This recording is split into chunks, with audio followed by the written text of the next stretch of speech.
Hello friends, egg noodles எப்படி பண்ணணும்னு உங்களுக்கு சொல்லிக் கொடுக்க போகிறது கிடையாது. நாங்கள் எப்படி தப்பு தப்பாக பண்ணி அதை எந்த டேஸ்ட்டில் கொண்டு வரப்போகிறோங்கிறத தான் நீங்கள் பார்க்க போகிறீங்க. அதுக்கு தேவையானது முட்டைக்கோஸ், அதுக்கடுத்து வெங்காயம், அதுக்கப்புறம் குடமிளகா, கேரட், பீன்ஸ், அப்புறம் சின்ன சின்னதாக நறுக்கின பூண்டு. அதுக்கடுத்து வேக வச்சுருக்கிற நூடுல்ஸ் வச்சுருக்கேன். கடாயில் கொஞ்சம் எண்ணெய் ஊற்றிட்டு 2 முட்டை போட்டு அது கூட கொஞ்சம் மிளகு பொடியும் கொஞ்சம் அதுக்கு தேவையான உப்பும் போட்டு நல்லா ஃப்ரை பண்ணி எடுத்துக்கோங்க. இப்போது நூடுல்ஸ் சாப்பிட்றது ரொம்ப உடம்புக்கு கேடுன்னு சொல்லிகிட்டு இருக்காங்க. அது நீங்கள் கேடு தான், எப்போயாச்சும் ஒரு டைம் சாப்பிட்டுக்கோங்க. கொஞ்சம் காய்கறி அதிகமாக ஆட் பண்ணிங்கன்னா கொஞ்சம் உங்களுக்கு காய்கறியிலேருந்து சத்து கொஞ்சம் உங்களுக்கு கிடைக்கும்.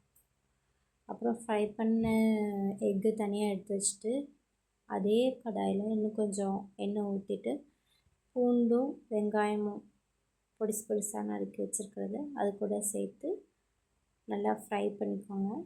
ரொம்ப வதங்கணும்னு தேவையில்லை. அதுக்கடுத்து குடமிளகா, கேரட், பீன்ஸ், முட்டைக்கோஸ் இதெல்லாம் போட்டு நல்லா ஃப்ரை பண்ணிக்கோங்க. ஆக்சுவலி இந்த வீடியோவில் ஃப்ரை பண்ணிக்கோங்க வச்சுக்கோங்கன்னு நான் சொல்லக்கூடாது. ஏன்னா நான் என்ன சொல்லியிருக்கேன், உங்களுக்கு நாங்கள் எப்படி பண்ணுறோன்னு தான் பாருங்கன்னு சொல்லியிருக்கேன். அப்போது நான் அதை போடுறேன் அதை போடுறேன் அப்படின்னு தான் உங்களுக்கு சொல்லணும். அதுக்கடுத்து இன்னொரு முட்டையை காய்கறி நடுஸில் வச்சு நல்லா ஃப்ரை பண்ணி எடுத்துக்கோங்க.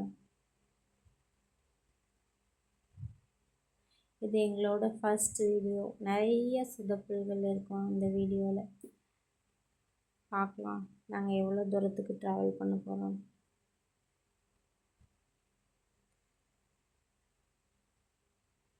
கொஞ்சம் காய்கறி நல்லா வதங்கினதுக்கப்புறம் அதில்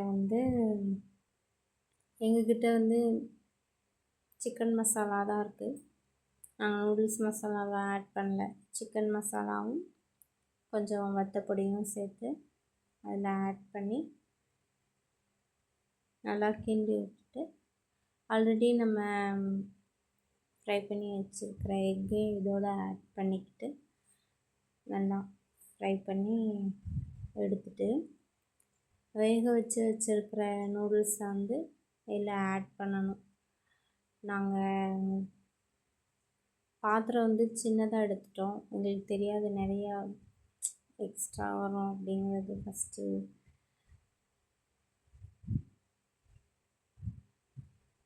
ஃபஸ்ட்டு பாதி மட்டும் போட்டு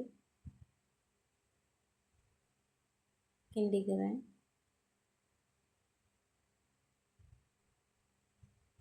நல்லா அந்த நூடுல்ஸை மிக்ஸ் பண்ணிவிட்டு லைட்டாக சோயா சாஸ் சேர்த்து நல்லா மிக்ஸ் பண்ணிவிட்டு உப்பு சொல்ல மறந்துட்டேன், போட்டுக்கோங்க. நூடுல்ஸ் தயார்.